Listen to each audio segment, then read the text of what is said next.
നിങ്ങൾ ആഗ്രഹിക്കുന്ന കാര്യങ്ങൾ ജീവിതത്തിലേക്ക് വരാൻ വൈകുകയാണോ? എങ്കിൽ ഇന്ന് രാത്രി ഉറങ്ങുന്നതിന് മുൻപ് ഈ ഒരു കാര്യം മാത്രം ചെയ്തു നോക്കൂ.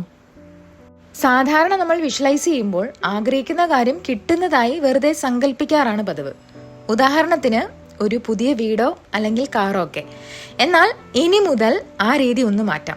വെറുതെ വിഷ്വലൈസ് ചെയ്യുന്നതിന് പകരം കുറച്ചുകൂടി പവർഫുൾ ആയ ഒരു കാര്യം പരീക്ഷിക്കാം. ഇന്ന് രാത്രി കണ്ണുകൾ അടച്ച് കിടക്കുമ്പോൾ നിങ്ങൾക്ക് ഏറ്റവും പ്രിയപ്പെട്ട ഒരാളെ, അത് നിങ്ങളുടെ അമ്മയോ അച്ഛനോ സുഹൃത്തോ ആകാം, അവരെ നിങ്ങൾ ഫോണിൽ വിളിക്കുന്നതായി സങ്കല്പിക്കുക.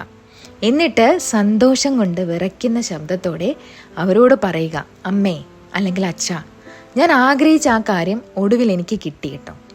അവരുടെ ആവേശവും നിങ്ങളുടെ ഉള്ളിലെ ആ ഒരു ഇമോഷനും ശരിക്കും അനുഭവിക്കുക. ഈ ഫീലിംഗ് നിങ്ങളുടെ ഉപബോധ മനസ്സിൽ ആഴ്ന്നിറങ്ങും. നിങ്ങളുടെ ആഗ്രഹം സഫലമായി എന്ന് മനസ്സ് ഉറപ്പിച്ചു കഴിഞ്ഞാൽ പിന്നെ അത് നിങ്ങളെ തേടി വരിക തന്നെ ചെയ്യും. ഇന്ന് രാത്രി തന്നെ ഇതൊന്ന് പരീക്ഷിച്ച് നോക്കണേ.